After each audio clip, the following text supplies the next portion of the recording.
Good evening, good evening. Bonsoir l'Europe, je m'appelle Monica Majoni. Je suis Conor McNally et bienvenue à cette première pour l'Eurovision. Thank you everybody. Merci à tous. Ce soir, pour la première fois, en direct dans plus de 30 pays, sur l'Internet et en radio, les candidats à la présidence de la Commission européenne, nos 5 candidats vont expliquer aux 400 millions d'électeurs européens pourquoi ils sont les plus aptes à briguer cette haute fonction. Cette année-ci, votre vote aidera à choisir parmi ces 5 candidats le futur président de la Commission européenne. Nous voici en direct du Parlement européen à Bruxelles. Vous allez jouer un rôle clé dans le débat en tweetant les questions qui vous intéressent avec le hashtag #TellEurope. Mais avant de commencer, voilà quelles sont les règles pour ce soir. Les candidats disposeront d'1 minute pour répondre à chaque question. Ils pourront 3 fois au cours du débat exercer un droit de réplique de 30 secondes. Nous avons demandé aux candidats de s'exprimer en anglais pour faciliter la traduction en 24 langues. Et 3 d'entre eux ont choisi de le faire. L'ordre dans lequel les candidats vont s'exprimer a été tiré au sort au cours de la journée. Mais avant de commencer notre débat, je voudrais donner la parole à M. Martin Schulz, président du Parlement européen, pour faire rappel à la mémoire de Jean-Luc Dehaene. Merci, mesdames et messieurs. Malheureusement, aujourd'hui, en ce samedi, notre collègue Jean-Luc Dehaene est décédé. Il a été pendant très longtemps Premier ministre du Royaume de Belgique. Monsieur Verhofstadt, qui était son successeur, nous a demandé de nous souvenir de son prédécesseur, qui a été un excellent membre du président du Parlement européen. Je veux ouvrir ce débat, mesdames et messieurs, en rendant hommage à notre collègue Jean-Luc Dehaene, qui est décédé aujourd'hui. Jean-Claude Juncker et moi-même étions ses collègues au Conseil européen. Et permettez-moi de vous dire que c'était un grand Européen, un grand homme d'État. Il a aussi été vice-président de la Convention avec Valéry Giscard d'Estaing et avec Giuliano Amato. Et c'est ainsi, grâce à lui, que le traité de Lisbonne a vu le jour. C'était quelqu'un qui disait toujours la vérité. Quelqu'un qui disait toujours des choses qui n'étaient pas agréables à entendre, mais qui avait le courage de les dire. Alors, ce que je vous demanderai, à vous tous, c'est de lui dédier ce débat et de commémorer un grand homme et un grand Européen.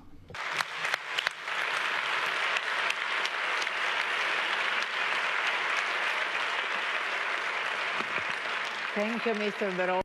Merci, Monsieur Verhofstadt. Nous allons commencer par vous, d'ailleurs, car c'est vous qui allez ouvrir le feu. Vous avez 1 minute, Monsieur Verhofstadt. Merci beaucoup. Mesdames et messieurs, ces élections vont être cruciales. Et je sais qu'à chaque fois qu'il y a des élections, les responsables politiques vous le disent. Ce sont des élections cruciales. Mais cette fois, c'est vrai. Notre Europe, notre continent européen, notre Union européenne est à la croisée des chemins. Nous devons faire des choix très importants. Soit nous pouvons choisir de revenir à nos États-nations d'hier, comme le proposent certains candidats, soit nous allons de l'avant. Soit nous allons vers une Europe plus intégrée. Et je crois que le choix est évident. Si vous voulez résoudre des problèmes tels que le changement climatique, le chômage, les mauvais produits financiers qui viennent de l'autre côté de l'océan, eh bien nous avons besoin d'une coopération européenne. Nous avons besoin d'une Union européenne plus forte qui peut défendre son modèle contre la Chine, contre l'Inde, contre les États-Unis. L'Europe, c'est une chance de retrouver la souveraineté pour la population et pour les citoyens. Merci beaucoup. Maintenant, nous passons à l'autre extrémité du podium. Je donne la parole à M. Tsipras. Je suis Alexis Tsipras, candidat de la gauche européenne, et je viens de Grèce. C'est un pays que les dirigeants européens ont choisi comme cobaye de l'austérité la plus dure. Et ces résultats, franchement, je ne souhaite à personne de les vivre. Je ne les souhaite à aucun autre peuple de notre continent. Donc je saisis l'occasion de m'adresser aux autres candidats, surtout ceux qui représentent les partis qui étaient favorables à ces politiques. Et je leur pose la question. Ce qui s'est produit en Grèce Est-ce que c'est le genre de réussite que nous voulons reproduire? Ou est-ce que c'est une tragédie sociale qu'on ne doit répéter nulle part ailleurs en Europe? Et nous lançons un appel à tous les citoyens, du Nord, du Sud, à donner leur soutien aux partis de gauche pour mettre un terme à cette politique catastrophique d'austérité, pour retrouver la démocratie en Europe, retrouver les vraies valeurs de l'Europe, la solidarité, la cohésion sociale et la démocratie. Merci, Monsieur Tsipras. Je voudrais maintenant passer la parole à Jean-Claude Juncker. À vous, Monsieur Juncker. Moi, je voudrais que l'Europe devienne plus solidaire. Moi, je voudrais que nous mettions fin à la division entre le Nord et le Sud. Moi, je voudrais que nous continuions la consolidation de nos finances publiques, mais que nous mettions la croissance et l'emploi au centre de l'action politique. Moi, je voudrais, comme nous ne pouvons pas dépenser plus d'argent que nous l'avons à notre disposition, que nous remplacions la dette par les idées et que nous réalisions le marché unique numérique. Moi, je voudrais que nous soyons forts lorsque nous négocierons avec les États-Unis. Il nous faut ce traité de libre-échange, mais il faut aussi que nous respections les standards et les normes européennes. Moi, je voudrais que nous mettions en place l'Union européenne de l'énergie pour échapper à la dépendance vis-à-vis de la Russie. Je voudrais que l'Europe soit grande sur les grands dossiers, sur les dossiers continentaux, et que l'Europe soit modeste et d'une grande retenue sur les petites choses. Si l'Europe s'occupe trop des petites choses, elle aura un grand problème.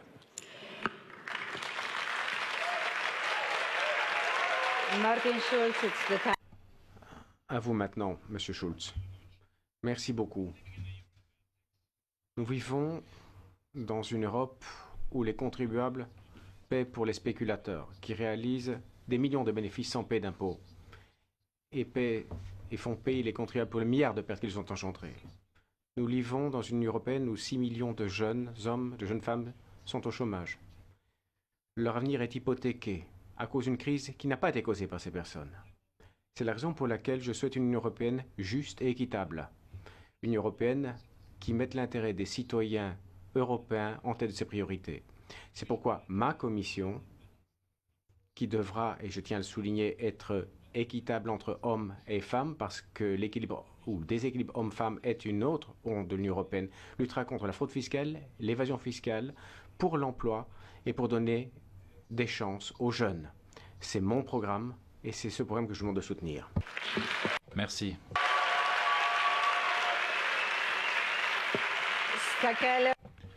Ska Keller, c'est avec vous que nous allons clore le premier tour de prise de parole. Ce que je veux dire ce soir, devant le public, mais également devant les téléspectateurs qui nous suivent à la télévision ou sur Internet, c'est que du 22 au 25 mai, c'est vous qui aurez le choix. C'est vous qui déciderez quelle décision prendra l'Europe. Et nous, les Verts, et moi-même, nous vous offrons une alternative. Je veux une Europe qui se soucie des personnes plus que des banques. Je veux une Europe qui va faire revenir le rêve européen, de ne laisser personne sur le côté, qui prend soin de tout le monde. Je veux une Europe sociale, de solidarité. Et une Europe qui est à la pointe de la lutte contre le changement climatique, puisque c'est aussi cela qui va déterminer notre avenir. Je vous offre une Europe de solidarité, de démocratie et une Europe de la population. Voilà ce pourquoi je lutte. Et c'est vous qui allez décider du 22 au 25 mai. Voilà ce que nous offrons. Et j'espère sincèrement que vous allez être avec nous et que vous allez vous battre avec nous et aussi dans les rues pour une meilleure Europe, une Europe nouvelle. Merci. Here I see. Merci. Je vois que Conor est de nouveau parmi nous. Je crois que c'est lui qui va nous expliquer comment vous, chez vous, pouvez être avec nous ce soir avec les médias sociaux.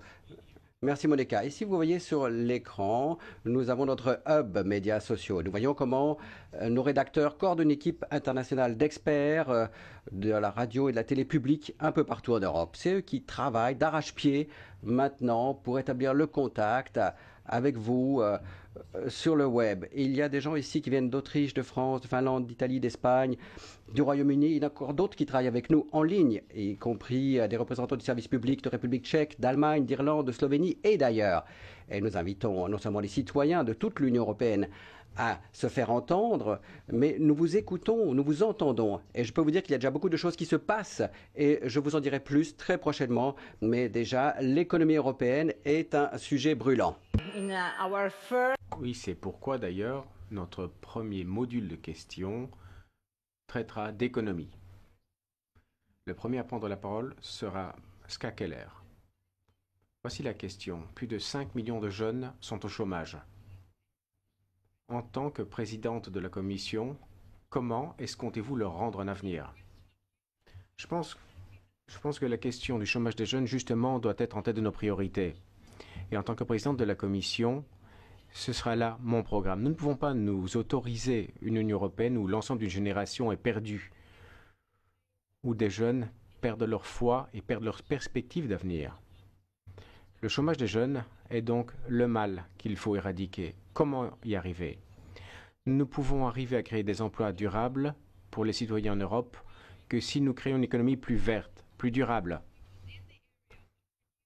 Dans le secteur des énergies renouvelables, de l'efficacité énergétique, mais aussi dans le domaine de l'éducation et de la santé, c'est là où se trouvent les futurs gisements d'emplois pour les 25 à 50 années à venir. Et ces emplois constituent un véritable plus pour la société. Ces emplois, cependant, doivent être de bonne qualité. C'est très important. Les jeunes n'ont pas causé cette crise. Nous devons leur donner beaucoup plus d'influence afin d'empêcher de futures crises.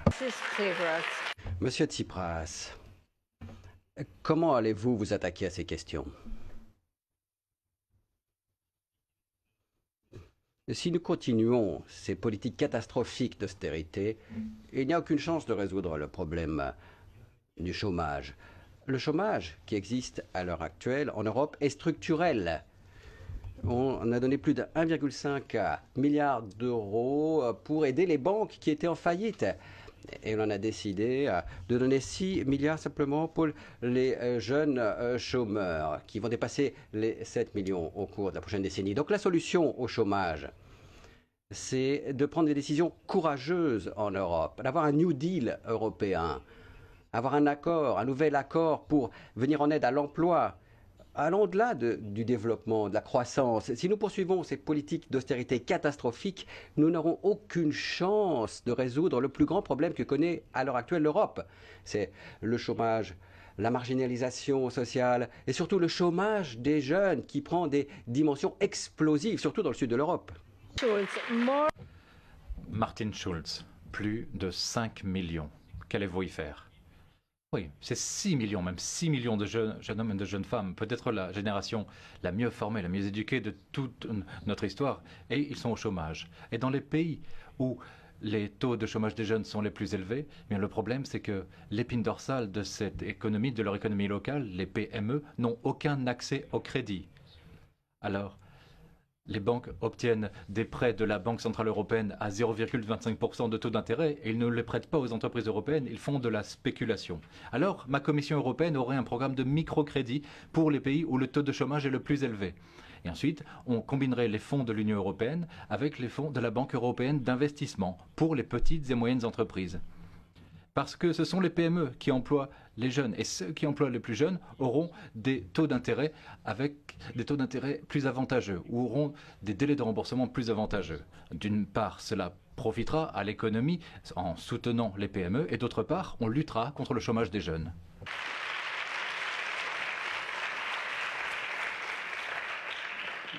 L'emploi présuppose la croissance. Il n'y a pas de croissance durable sans des finances publiques assainies et en équilibre. Donc il faut continuer la politique d'assainissement avec une rigueur responsable et sans des excès d'austérité. Comme nous n'avons pas d'argent, il faut traduire en réalité des idées. Le marché numérique européen nous permettra de créer 3 millions d'emplois, nous permettra de proposer aux jeunes des emplois d'avenir, des emplois stables, non pas précaires, mais solides. Il faut faire en sorte qu'en Europe, la mobilité des jeunes devienne plus légèrement accessible. Je voudrais que les jeunes puissent faire leurs études dans plusieurs pays. Je voudrais que les jeunes puissent bouger, que les jeunes puissent saisir les chances là où elles se trouvent. Here we are. Guy Verhofstadt, quelle est votre vision?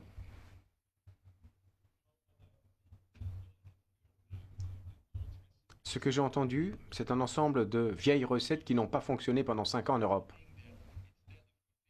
Plutôt que de poursuivre sur cette voie conservatrice, sur cette voie socialiste qui ne font que créer des dettes, nous avons besoin d'une nouvelle approche. Et selon moi, cette nouvelle approche, c'est de revenir aux idées fondamentales de Jacques Delors lorsqu'il a lancé le marché intérieur. Vous, Martine, tu es un socialiste intelligent. Hein, bon, pas tout le temps, mais lui était intelligent. Et je dois te dire...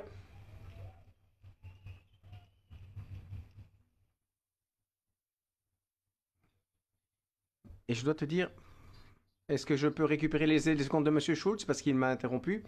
Non, ce que nous voulons faire... Monsieur Schulz, ce que nous voulons ici, c'est lancer une nouvelle vague d'intégration, mais dans les marchés clés pour nous, c'est-à-dire la banque, les marchés des capitaux, les marchés numériques, les télécoms, l'énergie. C'est ça dont nous avons besoin. Utiliser l'effet de levier de l'Union européenne pour faire un saut quantique dans l'intégration et créer une nouvelle croissance, comme nous l'avons fait avec Jacques Delors. S'il est arrivé, nous aussi nous pouvons y arriver. Bien, les recettes. Bon, les gouvernements en Europe disent très souvent que les mesures d'austérité fonctionnent. Mais il y a beaucoup de gens qui se retrouvent au chômage. Donc, est-ce que c'est le médicament qui tue le patient, finalement? Est-ce que vous auriez agi différemment, Madame Keller? Absolument. Je crois que l'austérité n'a fait que nous embourber encore plus profondément dans la crise. Et aujourd'hui, nous avons 26 ou 27 millions de chômeurs et avec la crise, plus de 6 millions d'emplois ont été supprimés. Alors il est clair que l'austérité n'a pas amélioré la situation, elle l'a aggravée. Alors nous devons sortir de cette logique de l'austérité, nous devons investir dans l'économie, dans une économie plus verte. En effet, nous devons créer des emplois durables, des emplois qui seront toujours là dans plusieurs dizaines d'années et des emplois qui donnent une bonne qualité de vie à la population. Et je suis intimement convaincu que nous n'y arriverons que si nous investissons par exemple dans les énergies renouvelables, dans l'efficacité énergétique et dans la santé. Malheureusement, lors du prochain cadre financier pluriannuel, nous avons laissé passer cette chance. Nous proposions plus d'investissements verts, mais malheureusement, nous n'avons pas pu obtenir de soutien ni des conservateurs ni des sociodémocrates parce que je crois que ce serait la bonne solution. C'est l'investissement le mot-clé, pas l'austérité. And what's your position, Alexis? Qu'en pensez-vous, Monsieur Tsipras? Moi, avant tout, je dirais que les idées exprimées par Guy ne sont pas nouvelles, elles sont très anciennes. Ce sont ces idées qui nous ont entraînés vers la crise de 29, et puis la bulle qu'on a connue aux États-Unis d'Amérique. Ce sont ces idées qui, au cours de la gestion de la crise, ont amené l'Europe dans une situation de grave danger. Si nous voulons sortir de la crise, il faut investir dans la croissance, dans la cohésion sociale. Il faut mettre un terme à l'austérité, relancer la demande pour l'emploi. Et il faut sortir aussi de cette paranoïa vis-à-vis de la dette en Europe. Il faut arriver à trouver une solution semblable à celle qui a été donnée à l'Allemagne en 1953, à un moment unique de solidarité en Europe où on a effacé une grande partie de la dette et on a permis de relancer la croissance. Si on ne résout pas le problème de la croissance de façon sensée, alors nous ne surmonterons pas la crise et nous serons toujours dans la même situation, récession et catastrophe. Martin Schulz.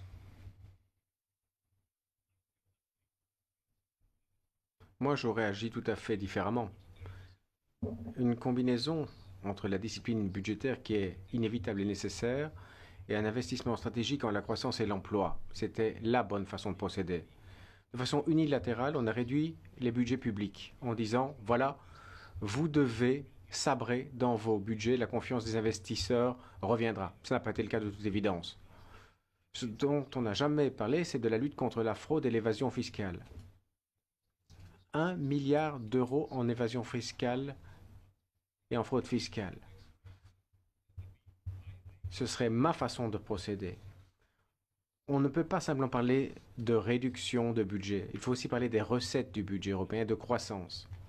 L'investissement dans l'agenda numérique, l'investissement dans les réseaux intelligents, les réseaux énergétiques, tout ça c'est essentiel. Et je rends les quelques secondes à Guy Verhofstadt parce que je l'ai interrompu. C'est très équitable, très fair-play de votre part. Bon, avançons donc. Et passons donc la parole à Jean-Claude Juncker. Alors, si on pouvait revenir 5 ans en arrière, est-ce que vous referiez la même chose? C'est difficile. Tout le monde s'exprime comme s'il découvrait aujourd'hui les problèmes qui existent. Les libéraux, les socialistes et les démocrates chrétiens étaient ceux qui ont géré la crise, qu'on prenne de la distance par rapport à la gestion des crises. Moi, je veux bien, les campagnes électorales expliquent tout, mais j'ai connu des socialistes, des libéraux et des démocrates chrétiens qui ont œuvré dans le même sens. Évidemment, les investissements sont nécessaires. Pourquoi est-ce que l'Europe n'investit pas suffisamment? Parce que nos budgets ne le permettent pas. Pourquoi est-ce qu'ils ne le permettent pas? Parce que nous avons accumulé les dettes et les déficits. Celui qui accumule les dettes et les déficits fait tout pour éviter que des investissements orientés résolument vers l'avenir puissent avoir lieu. Qui veut des investissements, qui veut de la croissance, qui veut de l'emploi, doit mettre en ordre les finances publiques. Merci. Thank you. Merci. Guy Verhofstadt, 1 minute et 5 secondes. Oui, je veux réagir à ce qui a été dit. Alors, on dit qu'il n'est pas nécessaire de voir la discipline budgétaire. Mais si, il le faut, sinon il n'y aura pas de croissance à moyen et long terme. Cela a été prouvé partout dans le monde. Mais en plus, et c'est vrai, et ça, on l'a perdu de vue depuis 5 ans, et que nous avons besoin d'une nouvelle stratégie de croissance. Et la croissance, cela signifie ne pas s'endetter davantage, parce que nous ne pouvons pas nous le permettre. Si un pays est endetté à plus de 100%, eh bien ce n'est pas un budget qui va créer des investissements. Il faut le faire de manière intelligente. Et la manière intelligente, c'est de se servir de la taille de l'Europe, de ce marché immense de 500 millions de consommateurs. Et pour le numérique, bon, on en a déjà parlé. Aux États-Unis, si Apple veut lancer un nouveau produit, il va voir les 4 nouveaux opérateurs et ils peuvent déjà diffuser un nouveau produit. Si nous devons le faire, eh bien, nous devons aller dans 28 pays et contacter 100 opérateurs pour le faire. Et c'est la raison pour laquelle aux États-Unis, il y a Google, Facebook, Twitter, Apple, Microsoft. Pourquoi? Ce sont toutes les entreprises américaines. Nous devons encore le faire. Oui, votre temps est dépassé, même avec les 5 secondes données par M. Schulz. Vous les avez utilisées. Oui, Madame Skakeler demande un droit de réplique. Oui, j'utilise mon premier joker sur ce point, parce que Verhofstadt, M. Schulz ont parlé de la question de la dette en disant que c'est le problème. Mais regardez l'Espagne. L'Espagne avait un excédent budgétaire avant la crise des banques. C'est la dette des banques qui a constitué le fardeau du contribuable, qui a été le fardeau pour le budget de l'État. Et je pense qu'il faut simplement mettre un terme à la spéculation. Ça serait que les banques se sauvent elles-mêmes plutôt que de demander aux contribuables de sauver les banques ou aux États de sauver les banques. Je pense que là, c'est une vraie lacune dans ce raisonnement. Ah oui, Monsieur Verhofstadt. Je voulais simplement vous dire que je suis d'accord avec Skakeler. Cependant, au niveau européen, ces dernières années, nous avons agi, nous avons créé l'union bancaire. Pour la première fois, grâce à l'union bancaire, ce sont les banques elles-mêmes, à la lumière de leur profil de risque, qui vont abonder le fonds afin de recapitaliser leurs congénères en difficulté, non pas le contribuable. C'est un excellent exemple. M. Barnier est là dans la salle, dans l'hémicycle, je le vois. Et je voulais d'ailleurs le féliciter pour tout ce qu'il a fait, pour son excellent travail sur la réglementation financière, sur l'union bancaire. Ce ne sera plus le contribuable qui va payer l'addition. Very good exchange. Un très bel échange. Et permettez-moi de vous dire que nous sommes en plein dans le sujet de la prochaine question. Nous allons pouvoir en parler parce que dans les médias sociaux, on en parle beaucoup ces jours-ci. Mais avant de passer à la prochaine question, Monsieur Tsipras. No, someone is telling me something which is definitely... Ah non, on m'a donné une mauvaise information. Vous voulez que je réponde sur quel sujet? Vous m'avez posé une question? To the same question. Non, je crois que vous avez réagi à la même question, tout sur la même question jusqu'ici. Bon, voilà, nous allons passer à la question suivante. Okay. Non, j'ai pas utilisé mon joker. Peut-être que vous vous êtes trompé. On a encore beaucoup de temps pour le débat, je crois. Okay, so... Oui, d'accord. Permettez-moi de dire quelque chose. Alors, nous avons beaucoup consulté les réseaux sociaux ces derniers temps. Et nous voyons que les banques font débat sur les réseaux sociaux. Beaucoup de gens s'en prennent aux banques sur les réseaux sociaux. Alors, est-ce qu'il faut davantage réglementer les banques en Europe? Et c'était à vous, Madame Keller. Oui et oui. Nous devons réglementer beaucoup plus clairement les banques. Je vous ai entendu parler de l'union bancaire. Les banques vont devoir mettre de côté de l'argent pour se sauver les unes les autres. Oh, grand succès! Et puis nous avons également besoin d'une réglementation des marchés qui va permettre de séparer les banques d'investissement des banques de détail. Comme ça, ce ne sera pas, si vous voulez, l'épargne des grands-parents qui va être dilapidée dans une spéculation mondiale. Ça, c'est effectivement très important. Nous avons besoin d'une réglementation financière et bancaire. D'ailleurs, ce n'est pas 1 milliard, Monsieur Schulz, qui est perdu chaque année par l'évasion et la fraude fiscale. C'est 1 trillion d'euros chaque année, c'est-à-dire 8% de toute la richesse européenne. Ce sont des choses inacceptables. Il faut faire quelque chose. On ne peut pas réduire le salaire des citoyens alors qu'on n'arrive pas à mettre un terme à l'évasion fiscale. Et si on ne réduit pas les bonus des dirigeants bancaires comme nous l'avons proposé avec succès d'ailleurs au sein du Parlement, on n'arrivera à rien du tout. Monsieur Tsipras, à propos des banques, qu'en pensez-vous? Oui, Monica, Guy Verhofstadt, il y a peu, s'est exprimé en faveur des programmes style bail-in en Europe. Et après les programmes de bail-out qui ont frappé surtout les contribuables du sud de l'euro, il y a des dizaines de millions d'euros que vont payer nos enfants et nos petits-enfants.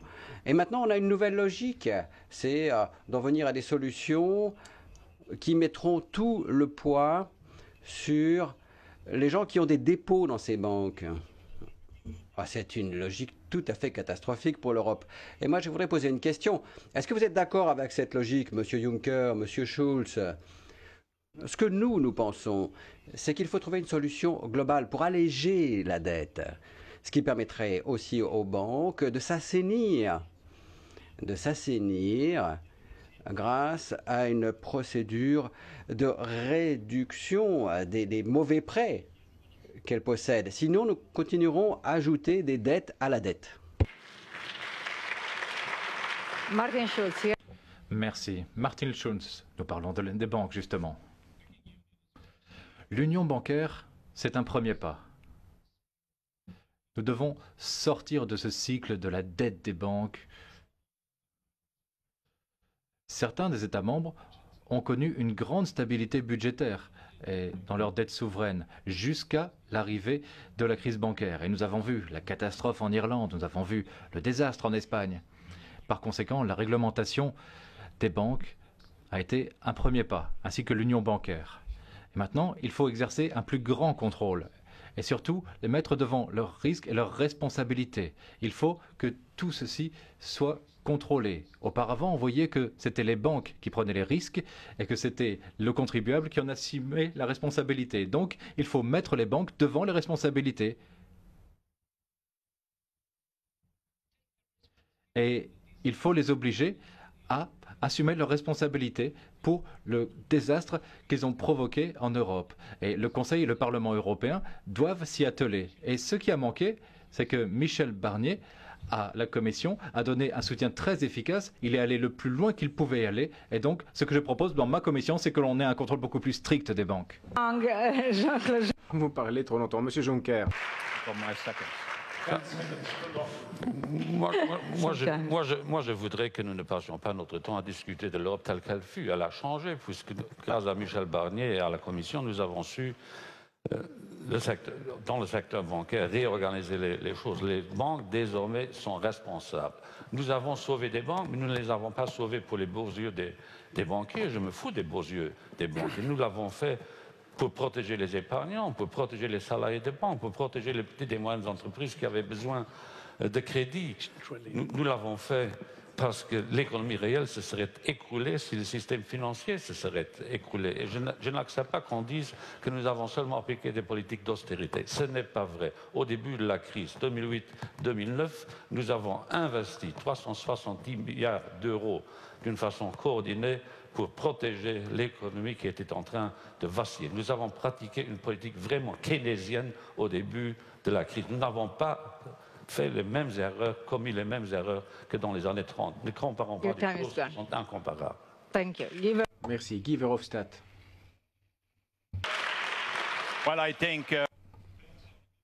Je crois que les exemples sont un bon exemple pour justifier un besoin d'Europe.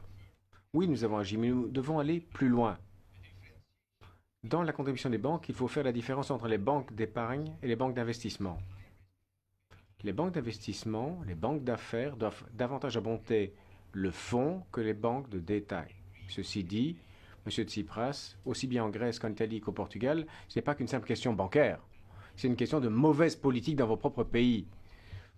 Par le PASOK et la Nea Democratia, qui ont été la véritable origine de la crise. Dans votre pays, il n'y a quasiment que des banques publiques. Des banques publiques qui ont financé les partis politiques et qui continuent de financer les partis politiques en Grèce. Alors, Monsieur Tsipras, même votre parti a été financé, parce que vous aussi, vous avez accepté un prêt de ces banques publiques. Thank you, Mr. Verhofstadt. Merci, Monsieur Verhofstadt. Monsieur Tsipras, vous voulez répliquer? Vous voulez utiliser votre droit de réplique? Bien, il va utiliser son joker alors. Je voulais vous répondre très rapidement. Oui, je dois récupérer mes secondes, le temps que vous mettiez votre écouteur. En Grèce, il y a des banques publiques et privées, mais je suis d'accord avec vous. Certaines banques publiques existaient et il y avait un État pirate qui a eu recours à ces pratiques que vous citez. Et c'était les partis de M. Schulz et M. Juncker qui ont commis ces actions. Et le grand problème de la crise en Grèce, le grand problème financier, on a vu en cours que finalement le médicament que l'on a donné aux patients grecs était pire que le mal. Et le problème c'était aussi un problème bancaire. Alors dites-moi sincèrement, je pose la question à tous, les programmes que vous avez mis en œuvre étaient-ils des réussites ou des échecs? No. Votre temps est épuisé, donc vous n'utilisez pas votre droit de réplique. Eh bien, moi j'ai la réponse des 6 millions. Il y a le prêt des partis de M. Tsipras. Puisque nous parlons de la Grèce, que j'ai travaillé pendant des années, jour et nuit, et plus souvent la nuit que le jour, pour éviter que la Grèce doive quitter la zone euro. J'ai tout fait, parce que j'aime la Grèce, et j'apprécie la dignité du peuple grec, pour que la Grèce puisse rester membre de la zone euro, pour que les marchés financiers ne continuent pas de spéculer contre la Grèce. J'accepte beaucoup de reproches, mais je n'accepterai jamais le reproche que nous avons été insuffisamment solidaires à l'égard de la Grèce. Nous avons tout fait pour que la Grèce puisse rester membre de la zone euro, et c'est sa place. Thank you. Merci. I'm going to ask the... Je vais demander au public de ne pas nous faire perdre trop de temps. Mais attardons-nous un peu sur cette idée des Européens qui serait un peu en mal d'illusion. Alors, essayez d'utiliser votre temps de parole pour dire pourquoi devrait-il rester dans l'Union européenne. Ska Keller, vous allez à nouveau commencer. Moi, je dirais simplement ceci. Celles et ceux qui estiment que l'Europe n'est pas une bonne chose, je leur dirais écoutez. Écoutez-les. Les gens ont des espoirs. Ils ont placé leurs espoirs en l'Union européenne. Ils demandent à l'Union européenne de s'occuper de leurs droits à la pension, de leurs droits fondamentaux, de faire quelque chose pour l'avenir de leurs enfants. Et c'est exactement ce que nous devons faire. Je pense que la méfiance en les institutions européennes vis-à-vis du Conseil, de la Commission, découle du fait que les résultats n'ont pas été à l'aune des espérances. Mais il y a toujours de l'espoir pour que la vie soit meilleure par la suite. Et je crois que c'est véritablement notre objectif. Nous avons besoin de plus d'Europe pour sortir correctement de la crise. Nous avons besoin des bonnes politiques en Europe afin que la vie soit meilleure pour l'ensemble des citoyens. C'est le message que je voulais transmettre à toutes celles et ceux qui se sentent désillusionnés, déçus. Je disais, faites de cette Europe votre Europe, une meilleure Europe. It's your message. Bien, ça c'est votre message. La montée de l'euroscepticisme en Europe, c'est un phénomène qui a des causes et des responsables. Les responsables, ce sont ceux qui gouvernent l'Europe. Ce sont les trois familles politiques qui ont dit qu'il n'y avait pas d'autre voie que celle de l'austérité. L'austérité qui fait que l'Europe s'oppose aux citoyens, surtout aux plus jeunes. Voilà les responsables de la montée de l'euroscepticisme. Et maintenant, s'il y a des gens qui s'expriment de façon critique face à l'Europe, eh bien, il faut leur donner une autre solution. Et la solution, c'est pas dissoudre l'Europe. L'Europe, il faut la sauver en la changeant, en changeant de cadre. Cette Europe, elle n'est pas intéressante pour les jeunes, ni pour les travailleurs, parce qu'elle répartit la pauvreté, la souffrance, la douleur. Donc il faut changer de politique. Et il faut aller de l'avant. Il faut aller de l'avant en prenant le risque de changer. Et il ne faut pas rester sur la voie de l'austérité qui, elle, serait catastrophique. Martin Schulz, pourquoi n'est-il pas le temps de partir? Écoutez, je ne sais pas si les citoyens qui nous écoutent, qui nous regardent, sont convaincus qu'ils aient besoin de davantage d'Europe. Je crois que ce qu'ils attendent, c'est une autre Europe, une Europe qui fait passer leurs intérêts au premier rang. Et ceci depuis toutes les institutions européennes. À Bruxelles, nous parlons de millions, de milliards, de 150 milliards. On essaie de discuter de qui a été responsable de quoi par le passé. Mais 96% de nos citoyens vivent avec un revenu entre 1 000 et 2 000 euros par mois. Et ils ont l'intérêt que, quand ils entendent l'impression que quand ils entendent parler de millions, de milliards, eh bien, ceux qui prononcent ces chiffres ne se soucient pas des citoyens et de leurs enfants. Donc ce que je veux faire, c'est de regagner la confiance des citoyens pour leur dire oui, nous nous battons pour votre pauvreté, pour donner à vos enfants une perspective d'avenir. Et ainsi, nous allons pouvoir regagner leur confiance. Jean-Claude Juncker. Il est vrai que nous parlons trop de milliards, mais il est vrai aussi que nous dépensons trop de milliards que nous n'avons pas. Donc il faut rester sérieux. Si nous concluons un traité de libre-échange avec les États-Unis, chaque foyer européen gagnera 545 € de plus. Je suis pour un salaire social minimum partout en Grèce, partout en Europe. Je voudrais que ceux qui travaillent puissent vivre du revenu de leur travail. Je suis pour la mise en place d'un socle de droits sociaux minimaux pour les travailleurs. Si nous perdons l'adhésion des travailleurs d'Europe au projet européen, le projet européen connaîtra de grandes difficultés. Guy Verhofstadt. Guy Verhofstadt.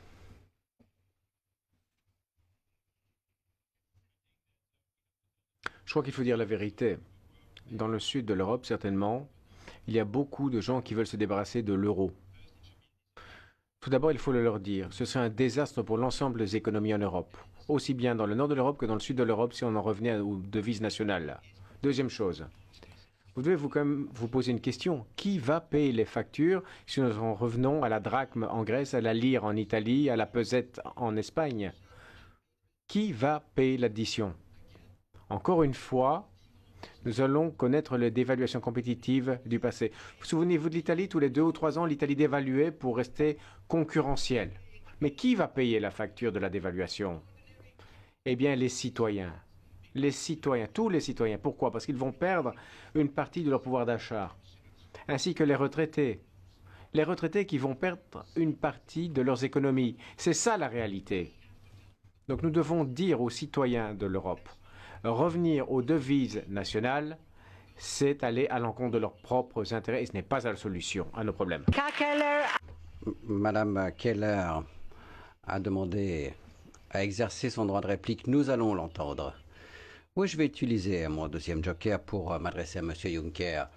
Vous parlez du traité transatlantique avec les États-Unis. C'est vraiment un des exemples qui cause la méfiance des citoyens vis-à-vis de l'Union européenne. La Commission négocie des accords commerciaux secrets à huis clos. Et il y a des gens, des citoyens qui manifestent pacifiquement, comme aujourd'hui dans les rues de Bruxelles, contre cet accord commercial. Que s'est-il passé? Tous ces gens ont été arrêtés. Ça, ce n'est pas l'Union européenne que je veux. Je ne veux pas des accords commerciaux de ce genre. Les accords commerciaux doivent être au bénéfice des citoyens, ici, dans tous les pays. Et les accords commerciaux de ce genre nous font perdre la confiance dans l'Union européenne, hélas. Merci. Alors je vois que Connor nous rejoint. Alors que se passe-t-il sur les réseaux sociaux? Eh bien, Monica, je peux vous dire que vous ne ménagez pas la peine de notre équipe des réseaux sociaux. Apparemment, il y a 1 millier de tweets par minute. Alors, allons maintenant sur le panneau de tweets. Alors, on voit le compteur il y a 701 tweets par minute, avec un total de 58 000 tweets pour la journée. Alors, je vais vous en présenter quelques-uns, mais auparavant, voyons le nuage des mots. Cela va nous permettre de visualiser les sujets dont vous parlez. Alors, la technologie reprend les mots-clés de tous les tweets. Et si vous citez les candidats avec le hashtag, et plus le mot est gros à l'écran, eh bien, plus il arrive fréquemment dans les tweets. Alors, vous parlez dans le débat, vous parlez de résistance des Roms. Alors, dans le débat précédent, vous avez été beaucoup à parler de l'économie. Alors, un tweet. Chaque candidat a promis la croissance, mais est-ce que ce sera une croissance durable? Est-ce que l'Europe sera gérée comme une grande entreprise? Comment les candidats ont prévu de gérer la sécurité extérieure? Et voilà un autre sujet qui revient encore et toujours, ce sont les relations de l'Union européenne avec d'autres pays, d'autres régions et avec les pays tiers. Alors, continuez d'envoyer vos tweets au hashtag #TellEurope. Bien, partons immédiatement de ce point et passons directement à la scène de la politique internationale. Nous avons vu les violences récentes en Ukraine. La Russie a déclaré que le pays était au bord de la guerre civile. Qu'en pensent les dirigeants européens? Guy Verhofstadt. Hier, nous avons reçu une lettre de Garry Kasparov, le fameux joueur d'échecs. En fait, c'est une lettre qui s'adresse à l'ensemble des candidats. Monsieur Verhofstadt et vous autres, les autres candidats à la présidence de la Commission européenne, ainsi que vous autres dirigeants de l'Union européenne, si vous n'arrivez pas à trouver une solution favorable à la crise ukrainienne, vous perdrez en sécurité. Car si l'Ukraine perd sa sécurité, vous perdrez votre sécurité. Poutine et d'autres dictateurs prouveront que la guerre est une récompense et les démocraties les plus fragiles du monde comprendront qu'elles sont laissées sans défense. Vous ne pouvez pas manquer ce test. Je pense que Garry Kasparov a raison. Nous sommes trop faibles vis-à-vis de la Russie et de Poutine. Et ce que nous devons faire, c'est imposer des sanctions crédibles et personnelles à l'entourage de Poutine. C'est le seul langage qu'il va comprendre. Alexis Tsipras. Monsieur Alexis Tsipras, quelle est votre position sur l'Ukraine? Malheureusement, l'Europe expérimente à nouveau les dangers de la guerre froide. Ça, c'est très dangereux, ce genre d'expérience. Ça ouvre vraiment une plaie énorme dans le cœur de l'Europe. Et cette plaie ne pourra pas être cicatrisée ni par des sanctions, ni par des menaces. Ce qu'il nous faut, c'est le dialogue, la diplomatie. Et avant tout, nous ne pouvons pas accepter la montée du néonazisme dans un gouvernement européen. On ne peut pas reconnaître un gouvernement comme en Ukraine avec des néonazis au pouvoir. Ça, c'est vraiment une plaie pour la civilisation européenne. Et il faut que ce soit le peuple ukrainien qui décide lui-même de son avenir. Et ceci en respectant la Constitution et ses dispositions. Il nous faut exiger le dialogue dans le cadre de l'OSCE. Nous devons demander, exiger la disparition de toute présence militaire, soit de l'OTAN, soit de la Russie, afin de donner vraiment une chance à la paix. Ska Keller. Et nous y voilà. Ska Keller. Les choses sont claires. Il faut faire tous les efforts pour arriver à une solution pacifique. Et pour y arriver, il nous faut le dialogue, renforcer le dialogue. Ce qu'il faut également, très clairement, c'est faire comprendre que nous n'allons pas accepter certains des agissements de Poutine. Nous n'allons pas accepter l'annexion de la Crimée. Donc il faut être très clair. Alors bien sûr, il était normal d'imposer des sanctions, mais il faut aller plus loin. Par exemple, on peut parler des armes qu'on continue d'exporter, que les États membres de l'Union européenne continuent d'exporter vers la Russie. Il faut arrêter en toute urgence, parce que sinon les autres sanctions ne vont pas faire leur boulot.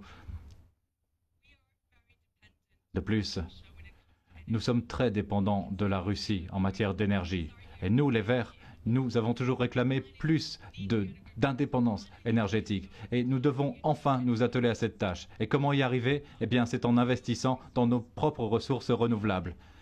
C'est ce qui va nous rendre plus indépendants et ce qui va nous permettre d'avoir une économie plus durable. Merci. Jean-Claude Juncker. Est-ce qu'il ne faut pas une position européenne plus forte? Je dis non à M. Poutine. Son comportement est strictement inacceptable. Nous avons imposé des sanctions qui ne vont pas suffisamment loin. Nous devons augmenter l'intensité des sanctions contre la Russie si la Russie ne change pas de comportement. Les sanctions doivent d'abord frapper les flux financiers entre la Russie et les centres financiers européens. Mais nous ne voulons pas faire la guerre. L'Europe est un soft power, comme on dit en franglais. Nous avons connu suffisamment de guerres, il y a suffisamment de cimetières militaires en Europe. Nous devons dialoguer avec la Russie, mais nous devons, au nom des valeurs européennes, dire non à M. Poutine. Son comportement est strictement inacceptable. Thank you, Jean-Claude. Merci Jean-Claude Juncker. Martin Schulz.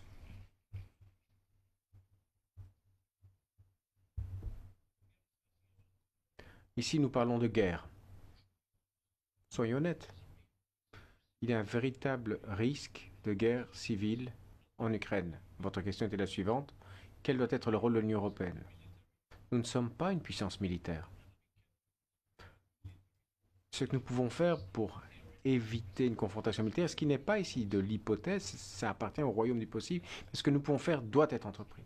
C'est pourquoi nous avons besoin d'une stratégie mixte. Tout d'abord, il faut soutenir les États du centre et de l'Est de l'Europe. Nous sommes convaincus que des sanctions doivent être prises et doivent devenir tangibles. D'un autre côté, nous avons besoin de mener une autre stratégie en parallèle. Les ministres des Affaires étrangères de l'Union européenne essaient, à Genève, lors du deuxième tour de négociation, de progresser. Et il faut que le 25 mai, veiller à ce que des élections présidentielles puissent avoir lieu, car le président élu sera un interlocuteur au gouvernement russe. Let's move to an... Merci. Maintenant, passons à un autre sujet. Dans certains États, il y a aussi des mouvements indépendantistes. Je pense à l'Écosse, à la Catalogne, entre autres. Si ces entités deviennent indépendantes, est-ce qu'elles deviendront automatiquement membres de l'Union européenne, d'après vous? Commençons par vous, Monsieur Verhofstadt. Selon moi, moi, je rentre de Barcelone, j'y étais hier. Je pense que l'Union européenne ne doit pas s'immiscer là-dedans. C'est une question entre l'Espagne et les Catalans, d'après moi.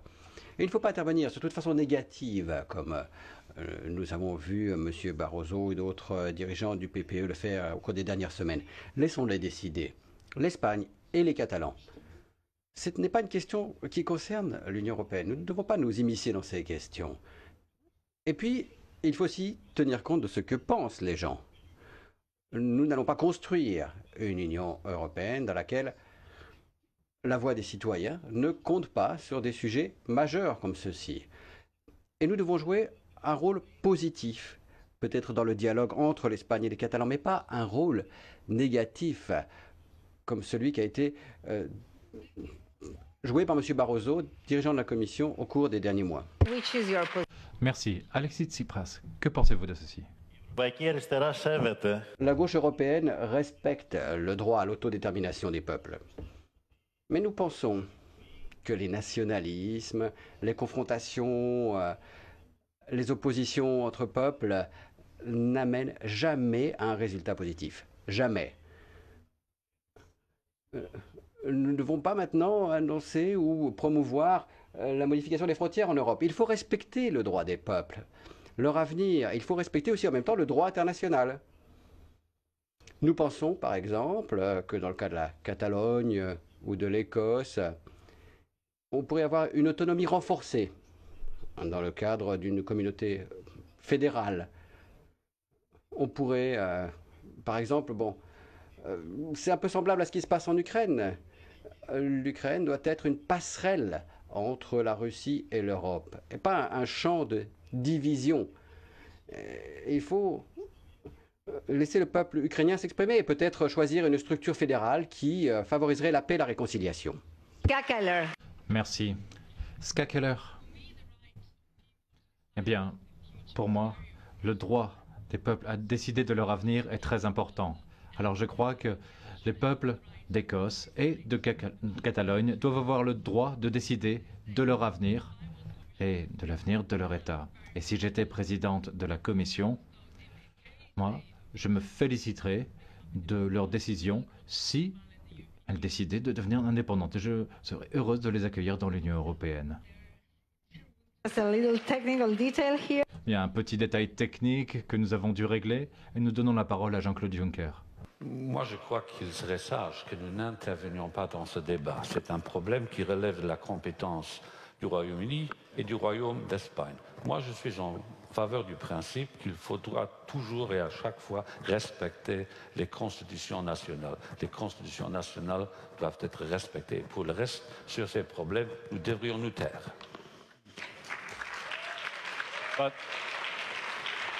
Martin Schulz, or you... Martin Schulz, ou bien vous utilisez votre droit de réplique, Monsieur Verhofstadt? Martin Schulz, nous ne sommes pas un État fédéral.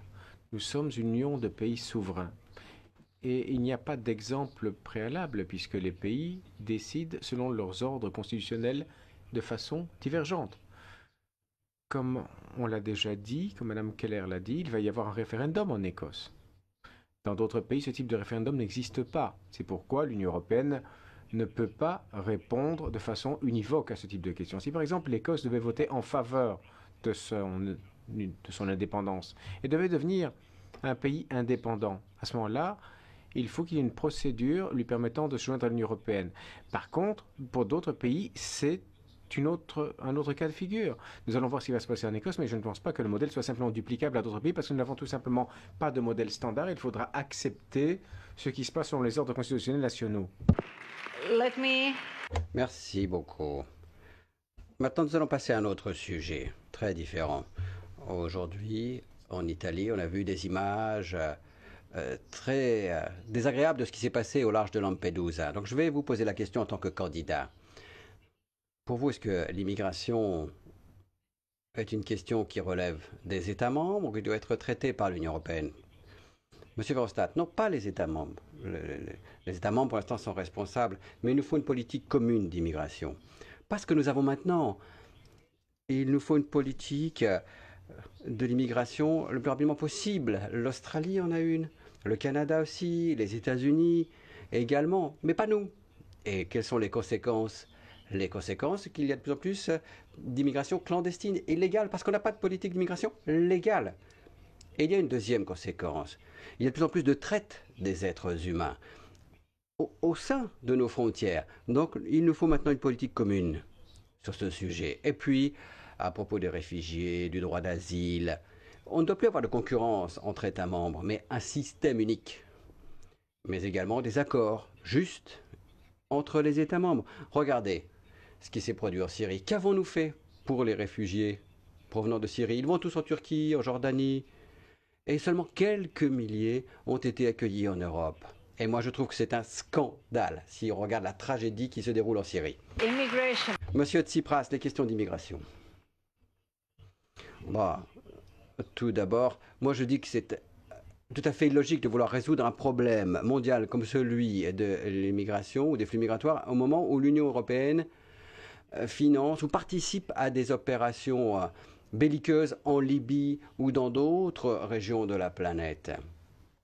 Là où on crée des foyers d'immigration, parce que ces gens en Afghanistan n'ont pas d'autre perspective que de venir vers l'Occident, vers l'Europe, pour rechercher un meilleur avenir, une vie meilleure. Mais la solution, ce n'est pas une politique de la répression. C'est inacceptable pour nous d'avoir transformé la Méditerranée en cimetière. Ça va contre nos valeurs humaines, humanitaires. Et maintenant, ce qu'il faut, c'est avoir une vraie politique d'asile. Il faut donner des fonds, des crédits pour aider les pays qui accueillent les réfugiés. Mais il faut aussi répartir équitablement la responsabilité. Il faut savoir comment les pays européens vont accepter, accueillir ces personnes. Parce que l'Europe, ça veut dire solidarité. Ska Keller. What we see in Europe is simply... Ska Keller. Oui, ce qu'on voit en Europe, c'est inacceptable. On laisse les gens mourir dans la Méditerranée. Et quand l'Italie a un projet de sauvetage, comme par exemple Mare Nostrum, pour aller les recueillir quand ils sont dans leurs petites embarcations, quand les réfugiés risquent de se noyer, eh bien Frontex arrive et dit non, c'est inacceptable, vous n'avez pas le droit. C'est inacceptable de la part d'une agence européenne. Et là, je veux que la Commission soit forte pour refuser ceci. Et quand on parle d'immigration en situation régulière, oui, tout à fait, nous devons offrir des filières légales de migration parce que ces gens ont un grand besoin de venir, tous ces gens qui viennent de Syrie, mais aussi d'autres zones de crise dans le monde. Et les réfugiés viennent aussi ailleurs, ils ne viennent pas tous en Europe. Donc il faut des filières légales de migration également. Mais ce que je me demande, c'est pourquoi aucun État membre n'a même accepté de parler d'immigration légale. Pourquoi est-ce que les gouvernements ne font rien? Est-ce que personne ne comprend le sort des réfugiés? L'Union européenne a reçu le prix Nobel de la paix et nous devons donc avoir une politique légale de migration. Merci.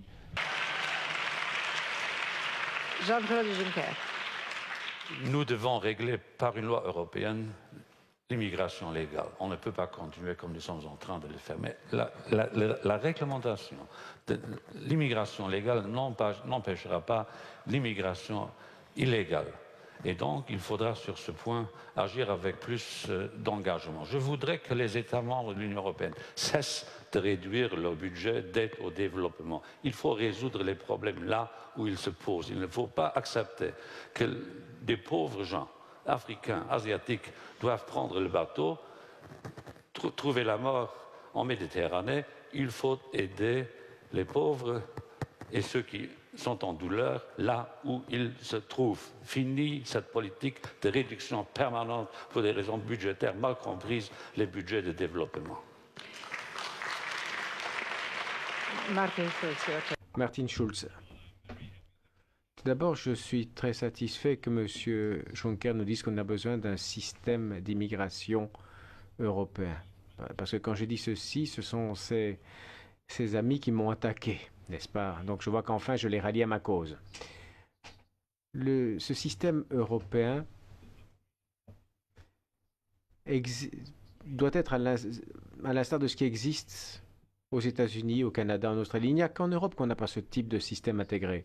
Nous avons besoin d'un système de protection temporaire des réfugiés qui proviennent des zones de guerre. Il faut accueillir les réfugiés écologiques et nous avons besoin également d'une protection pour les réfugiés politiques. C'est une approche en 3 phases. Guy Verhofstadt, nous avons dit qu'on a besoin de règles européennes. C'est vrai, mais il ne faudrait pas que ce soit les États membres qui décident de tout. Je suis d'accord avec lui, mais c'est le cas actuellement. Il faut bien le constater. C'est pourquoi ma commission mettrait les États membres devant leurs responsabilités. Je ferai des suggestions, des propositions, et je dirai aux États membres, prenez vos responsabilités. Thank you for your position. And, Merci pour vos positions. Merci. Parce que moi, je veux voir ce qui se passe sur les réseaux sociaux. Parce que je crois que beaucoup de gens veulent nous contacter.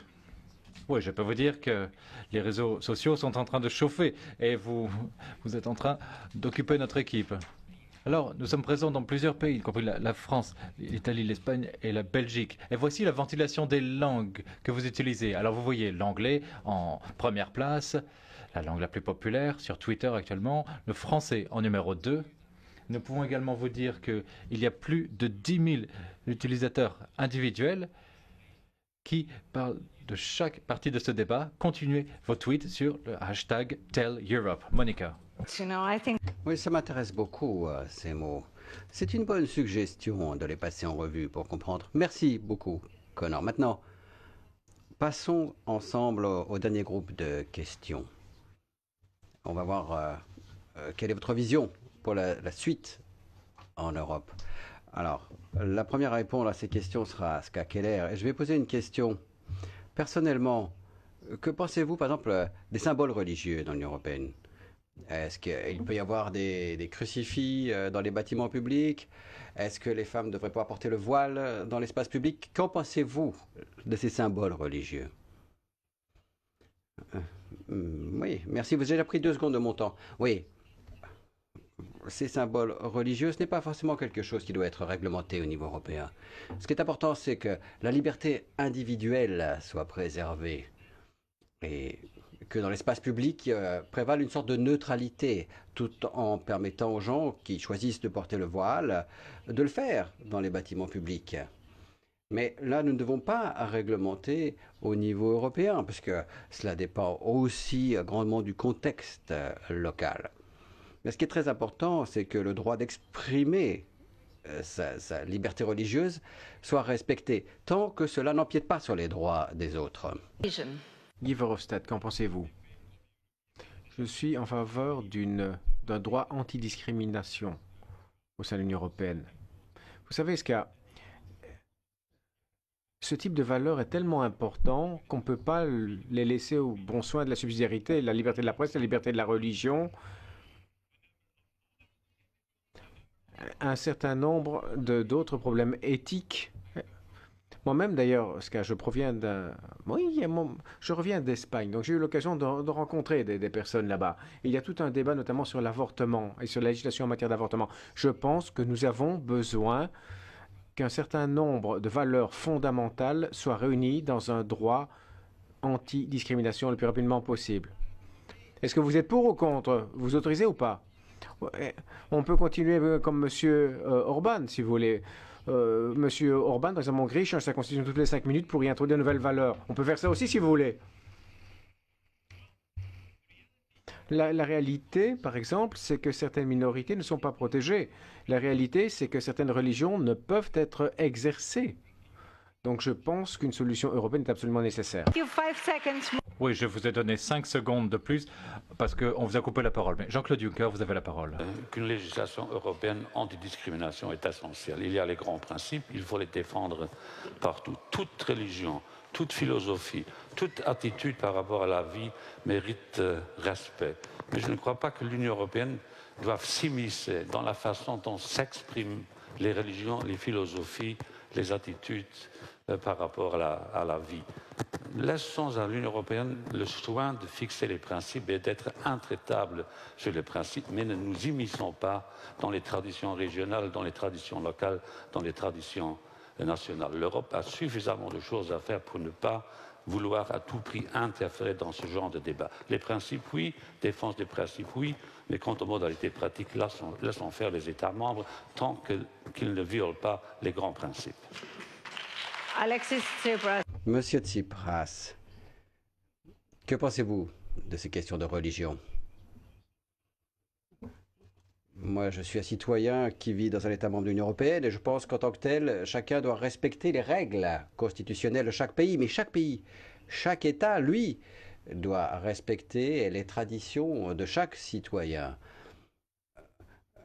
Il faut respecter les droits de tous les citoyens qui vivent dans l'Union européenne et ceux-ci doivent avoir la possibilité de croire dans le Dieu qu'ils ont choisi et d'exercer cette religion. Légiférer, bon, c'est une forme d'anachronisme et on constate cela en Europe depuis quelque temps. Il faut éviter les confrontations à propos de la religion. Et je saisis l'occasion pour dire qu'il y a aussi des conservatismes que l'on constate en Espagne, où on voit qu'il y a des lois qui nous ramènent des années en arrière, aux époques les plus conservatrices du dictateur Franco en Espagne. C'est une évolution que nous devons renverser et nous devons lutter dans toute l'Europe. Merci, Martin Schulz. Je crois que votre question portait sur les foulards, oui, enfin, sur les symboles dans les bâtiments publics, d'accord. Compte tenu des règles spécifiques dans les États membres que nous devons respecter, une chose est claire, la liberté de tout un chacun d'avoir ses propres croyances et de porter soit la croix ou des symboles juifs, ou pour les musulmans de prouver ses croyances, et pour les athées de montrer qu'ils ne croient pas en Dieu. Eh bien, je crois que c'est leur droit. Mais dans les bâtiments public, il faut que ce soit neutre, parce que tout le monde doit avoir sa place dans les bâtiments publics. Donc les bâtiments publics doivent être neutres. Donc j'insiste pour que, par souci de non-discrimination, les bâtiments publics restent neutres. Ensuite, en dehors des bâtiments publics, chacun peut faire ce qu'il veut, mais dans les bâtiments publics, on ne peut pas autoriser qu'il y ait ce type de symbole, parce qu'il y a le risque de ce type de repli dans les pays de l'Union européenne. Nous devons lutter contre ce risque. Merci pour vos réponses à vous tous.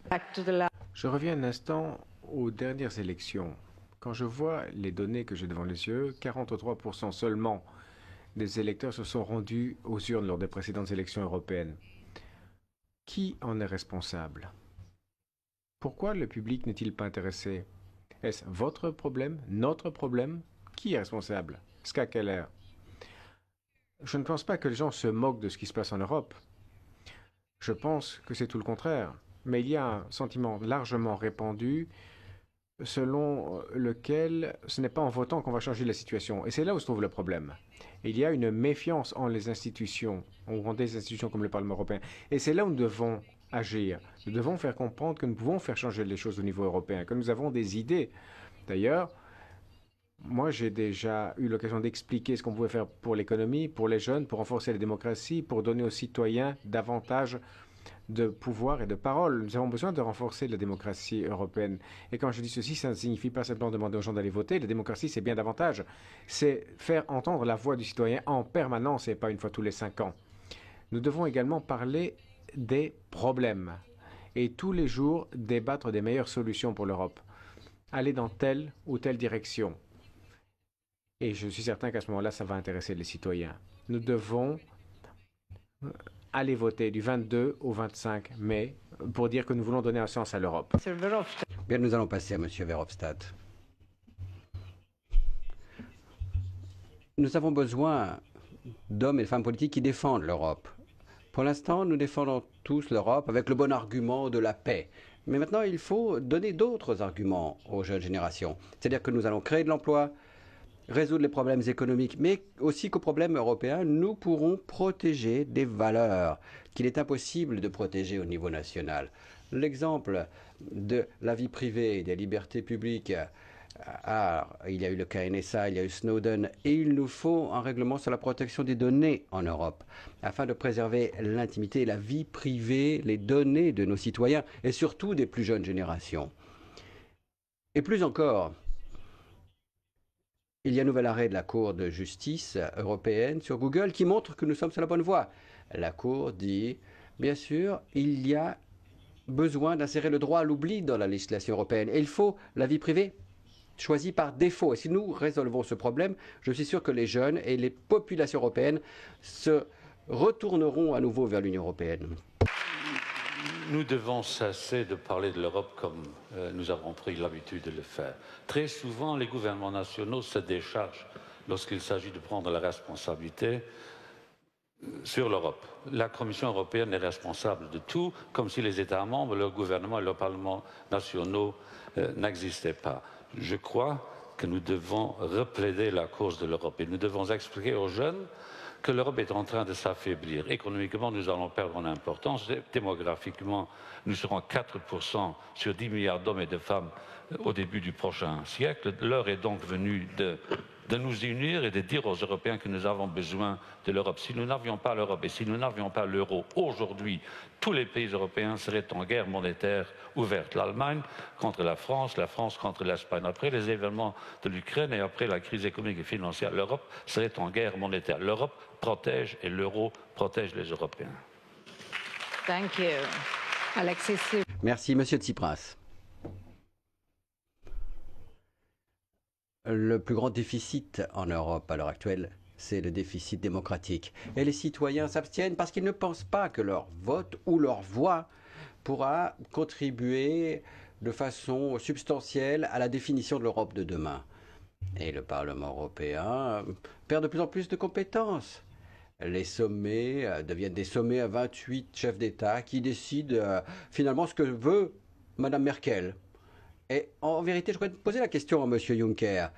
Qu'est-ce qui s'est passé au cours du sommet de Cannes dans les coulisses où vous, avec M. Barroso, vous avez participé à des discussions pour remplacer 2 gouvernements élus en Grèce et en Italie pour y mettre des technocrates, des banquiers, afin qu'ils poursuivent le travail d'austérité? Et pourquoi est-ce que c'est vous qui avez dû imposer à un pays quel type de référendum il devait organiser, alors que vous nous dites que vous respectez la Constitution qui définit clairement ces types de consultations? Je parle du cas de la Grèce concrètement. Martin Schulz, à qui la faute? Bien, la question c'était Pourquoi la participation était aussi faible? Eh bien, je crois qu'auparavant, les élections européennes étaient ennuyeuses. Il n'y avait aucun débat, aucune confrontation. Et ensuite, c'était un peu détourné. C'était des élections partielles à mi-parcours pour les gouvernements nationaux. Mais entre-temps, les choses ont changé dans l'Union européenne. On a introduit davantage de démocratie, davantage de débats contradictoires. Et c'est un pas en avant. Mais il y a autre chose. Nous avons 27 millions de chômeurs dans l'Union européenne. Et on l'a dit, il y a 6 millions de jeunes qui sont au chômage. Nous avons le plus fort taux de fraude et d'évasion fiscale dans l'histoire de l'Union européenne. Et donc les contribuables paient le prix pour les spéculateurs. Et donc ils ne veulent pas plus d'Europe juste pour avoir plus d'Europe, ils veulent un progrès concret. Et donc comment changer l'Europe pour avoir plus de justice et d'équité? Eh bien si on y arrive, je pense qu'on regagnera la confiance et que la participation sera plus élevée. Let's speak. Parlons de la corruption. Jusqu'où ira l'Union européenne pour lutter contre la corruption? Et deuxième question, pensez-vous également que les lobbyistes qui hantent les corridors bruxellois font partie du problème, d'une façon ou d'une autre? Ska Keller, de toute évidence, nous sommes une grande partie du problème. Nous avons beaucoup trop de lobbyistes qui hantent ces corridors. Mais pas simplement les couloirs du Parlement européen, mais aussi ceux de la Commission. Ils sont très bien payés, ils sont envoyés par l'un ou l'autre groupe d'intérêt qui dépensent des millions en activités de lobbying. Or, ce n'est pas la voix des citoyens qu'on entend, mais seulement la voix des lobbyistes. Or, ce sont les véritables acteurs qui sont les électeurs, les citoyens européens. Mais les lobbyistes influencent les législateurs en dépensant des millions. C'est eux qui influencent les commissaires, non pas les citoyens. C'est parfois assez étonnant de voir, n'est-ce pas, que certains déposent des amendements et oublient parfois même d'enlever l'entête de la lettre du lobby qui a envoyé cette demande d'amendement aux députés. C'est ça qu'il faut arrêter. C'est un des gros problèmes de l'Union européenne. Et ça peut être assimilé de la corruption. Le lobbyisme n'est pas la façon de progresser. Il faut faire entendre la voix du citoyen, non pas du lobbyiste. Guy Verhofstadt. Eh bien, moi je ne veux pas interdire les lobbyistes, mais le problème c'est que de temps en temps, comme on a pu le voir ces dernières années à la Commission européenne, c'est que de temps en temps il y a de la corruption qui vient des lobbyistes. Et voilà le problème. Alors, voilà ce contre quoi on doit lutter. On doit créer de nouvelles règles. D'ailleurs, nous l'avons fait au Parlement européen pour intensifier la lutte contre la corruption dans le lobbying. Mais le problème, c'est de savoir qui vous représente, qui sont les hommes et les femmes qui vont vous représenter et quelles sont les éthiques des responsables politiques qui vont venir au Parlement européen. Mais en plus du lobbying et de la corruption, je crois que actuellement le problème principal à la Commission européenne, puisque Ska Keller en parlait, c'est le manque de leadership et de l'indépendance vis-à-vis des États membres, des États-nations, en particulier de Paris et de Berlin. Le leader de la Commission téléphone toujours à Paris, à Berlin, non plutôt l'inverse, d'abord à Berlin et ensuite à Paris avant d'agir. Et pour moi, c'est le problème principal aujourd'hui, c'est que on est un leader et non pas un secrétaire du Conseil. Merci. Alors, si l'on passait la parole à Jean-Claude Juncker, et je veux vous rappeler qu'il vous reste quelques jokers à utiliser si vous le souhaitez. Jean-Claude Juncker. Il est évident que nous devons mieux encadrer les activités des lobbyistes. Il est évident que nous devons lutter de tous les moyens possibles contre la corruption et dans nos États nationaux et au niveau de l'Europe. Mais vous ne pouvez pas interdire aux groupes d'intérêt de faire valoir leurs intérêts. Mais que tout député, que tout commissaire publie la liste de ses entretiens et de ses contacts pour que les citoyens savent à qui ils ont affaire et à qui a affaire celui qu'ils ont élu. Et que les citoyens aillent voter. Qu'ils se transforment en lobbyistes de la démocratie, qu'ils aillent voter entre le 22 et le 25, au lieu de courir le risque que des lobbyistes puissent influencer des membres peu démocratiques, d'extrême droite et populistes. Allez voter si vous voulez combattre les lobbyistes. C'est très clair.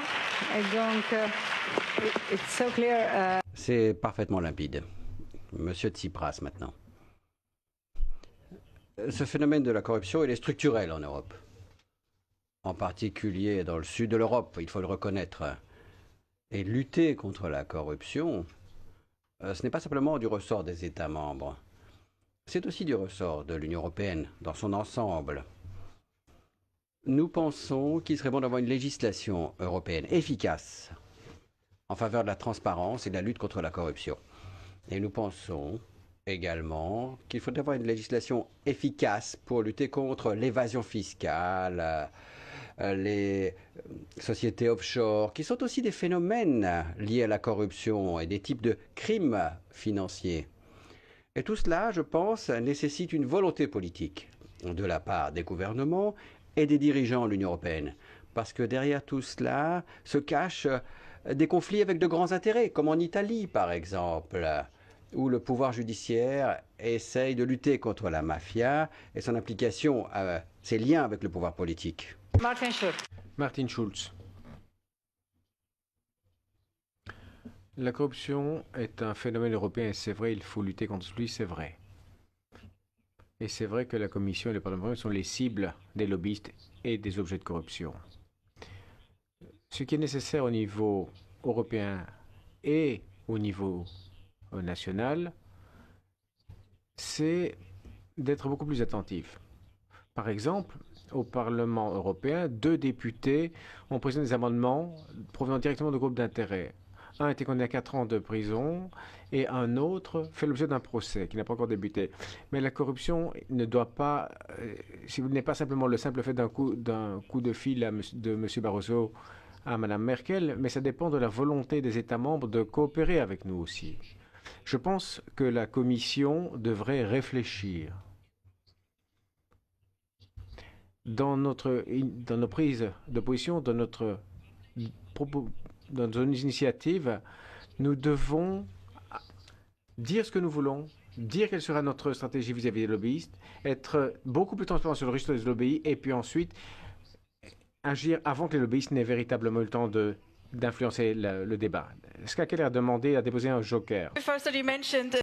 Oui, je suis heureuse que vous parliez de ce qu'on a fait au Parlement pour empêcher les abus du lobbying. Oui, effectivement, nous avons le registre des lobbyistes, mais c'est un registre facultatif. Donc, qu'est-ce que c'est que cette mesure ?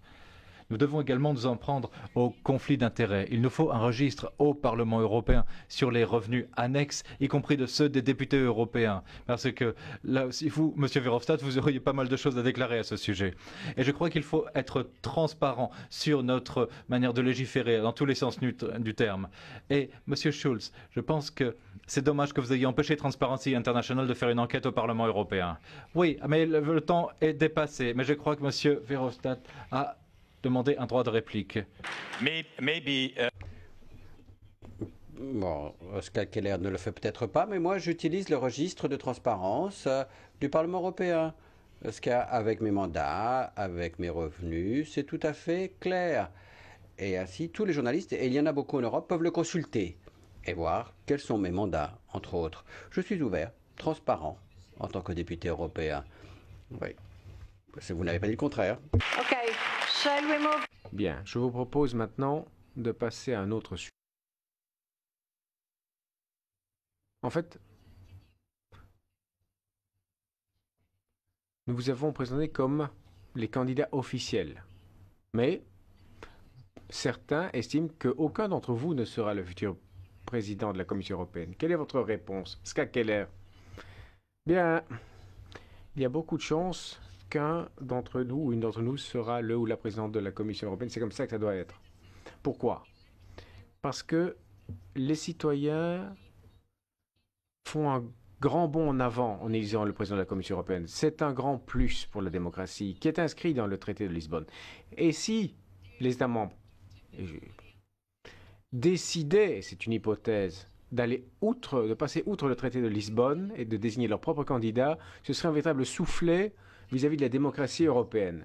Donc je pense que les élections doivent être l'expression des citoyens européens et cette voix doit être respectée. Sinon, les gens ne viendront plus voter. Et il ne faudra pas se plaindre alors de voir la participation aux élections tellement basse. Il faut rendre l'Europe plus démocratique. Il faut mettre un visage à la campagne, rendre cette campagne plus européenne. Voilà où nous en sommes, voilà ce que nous avons, voici les candidats et c'est aux États membres de respecter le droit européen. Verhofstadt.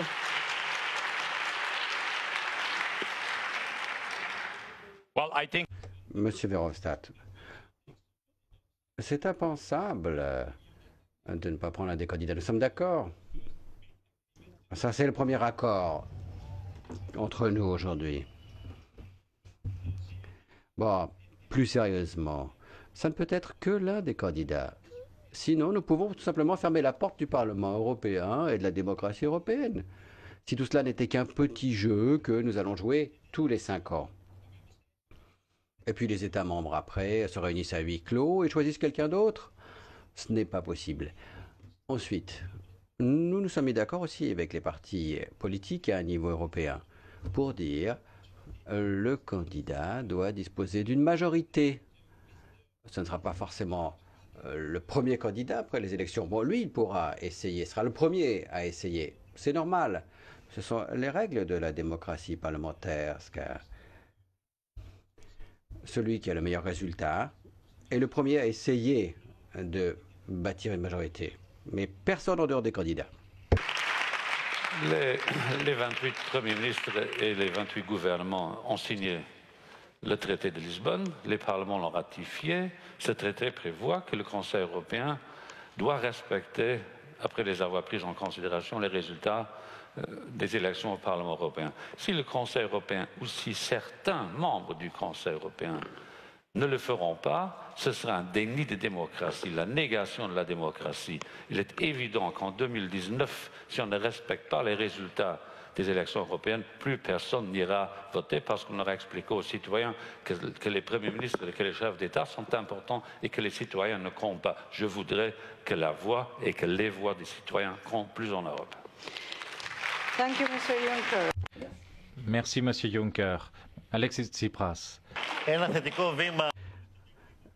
Si l'on veut démocratiser l'Europe, il faut procéder de la sorte. C'est un pas positif. On ne peut pas le remettre en question. Mais il ne faut pas s'étonner. Après, si les citoyens nous tournent le dos, deviennent eurosceptiques, s'abstiennent de voter, moi, ça ne m'étonne pas. Le fait que certains disent clairement, comme Mme Merkel, que peut-être le prochain président ne sera pas l'un d'entre nous et qu'on s'est réunis pour rien ici. Et si l'on veut faire des choix politiques de ce genre catastrophiques pour les peuples, des politiques qui divisent l'Europe, alors ça montre clairement que l'on a peur de la démocratie, parce qu'on a peur de la réaction des peuples. Moi, j'ai posé une série de questions aux autres candidats. Je leur ai demandé si leur programme avait été des réussites. Je ai demandé ce qui s'est passé, Monsieur Juncker, en marge du sommet. Vous n'avez pas répondu. J'aimerais bien que vous répondiez. Mais en fait, il y a une vraie question. Soit l'Europe ira de l'avant avec plus de démocratie, soit la vision d'une Europe unie va disparaître, malheureusement. Et malheureusement pour nous tous. Martin Schulz, quelle est votre position? Une question intéressante. Et chaque jour, je dois y répondre 20 fois. Mais bon, c'est clair. Hein? Les chefs d'État et de gouvernement sont libres de faire ce qu'ils veulent en coulisses. Mais c'est fini le temps où le président de la Commission était le fruit d'une telle négociation. Le futur président de la Commission est dans cette salle. Et si jamais ils osaient désigner quelqu'un d'autre, eh bien, les choses sera claires. Il n'y aura pas de majorité au Parlement européen. C'est aussi simple que ça. Puisque aucun membre du Parlement européen ne votera pour.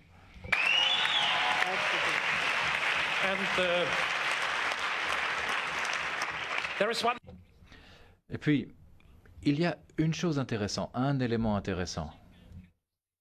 Il n'y a pas un chef d'État et de gouvernement qui ait exprimé cette position jusqu'ici. Tout ce qu'a dit Angela Merkel, c'est qu'il n'y a pas d'automatisme. Oui, c'est vrai. Et même en Allemagne, il n'y a pas d'automatisme dans la Constitution qui prévoit qu'elle soit toujours chancelière. Elle doit trouver une coalition. Oui. Alors, je n'ai pas utilisé de joker. D'accord, vous prenez votre joker. Oui, donc je vais me servir de ces quelques secondes de plus pour vous dire que le prochain président de la Commission européenne se trouve dans cette salle et c'est lui qui parle en ce moment.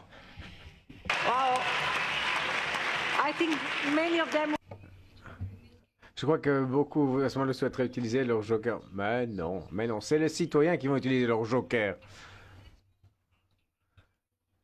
Après avoir passé un coup de fil à Berlin, monsieur Schulz.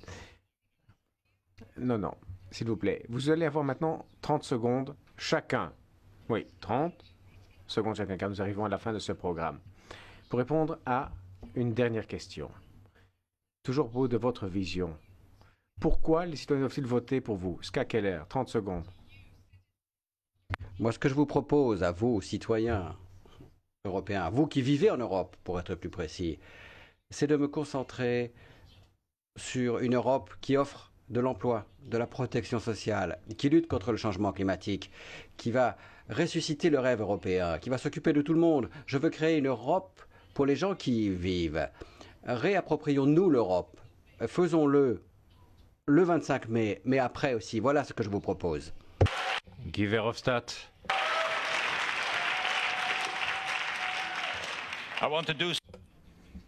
Eh bien, je veux faire tellement de choses que je ne pourrais pas toutes les citer en 30 secondes, je le dis dès le début. Mais en tout cas, le principal, c'est qu'il faut un leader en Europe, il faut une vision pour l'avenir. C'est cela que veulent les citoyens, c'est cela qu'ils veulent voir. Et il y a 3 choses à faire. Rétablir l'économie, les emplois, les emplois, les emplois. Voilà mes 3 priorités pour les 5 prochaines années. Et voilà. You made it. Oui, vous y êtes parvenu. Jean-Claude Juncker. Je veux une Europe qui ne cultive pas ces divisions. Je veux mettre fin à ces divisions artificielles entre le Nord et le Sud, entre anciens membres et nouveaux membres, entre jeunes et vieux. Je veux une Europe du consensus, je veux une Europe du compromis sage. Je veux une Europe qui permettra aux Européens de retomber amoureux de l'Europe.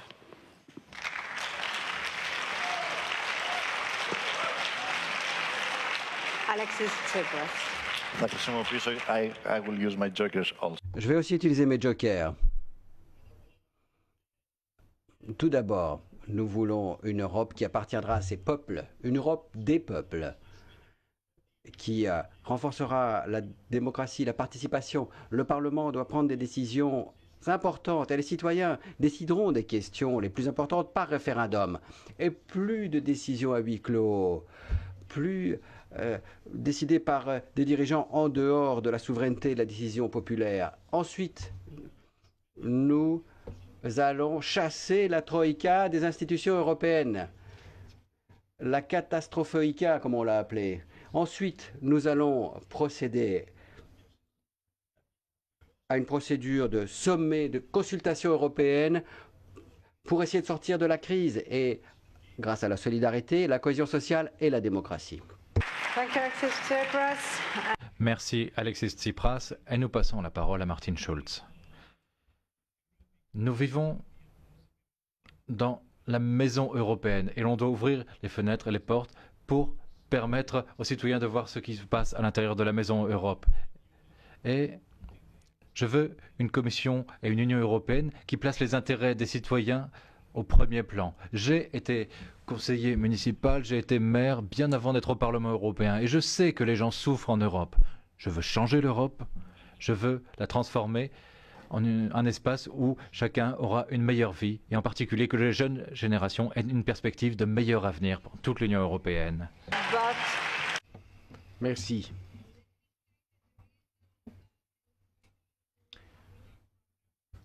Je crois il y a beaucoup de points sur lesquels vous n'êtes pas tout à fait en accord. Mais je vais passer par la Ska Keller avant de passer par la Kona.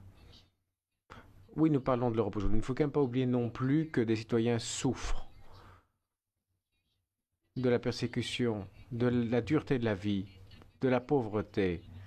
Et je crois que ici, c'est pour ça que nous participons à la campagne « Ramener nos jeunes filles en l'honneur des filles enlevées au Nigeria ».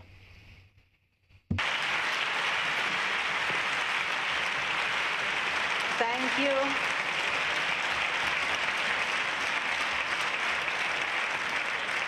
Thanks. Merci aux candidats. Le débat est maintenant terminé. Je vais demander maintenant à Connor. Que se passe-t-il sur les médias sociaux? Nous avons eu 63 000 tweets. 15 000 personnes ont participé au débat en ligne. Vous pouvez, bien sûr, pour voir l'analyse plus détaillée, suivre sur #TelEurope ce qui se passe. Vous connaissez les candidats, vous savez ce qu'ils ont à dire, maintenant c'est à vous d'agir. Je voudrais vous remercier toutes celles et ceux qui ont participé à cet événement unique, où que vous soyez. Vous pouvez poursuivre sur le forum en ligne. Vous pouvez également suivre le débat sur #TellEurope. C'est tout pour aujourd'hui depuis Bruxelles. Toute l'équipe du Parlement européen vous souhaite une excellente nuit.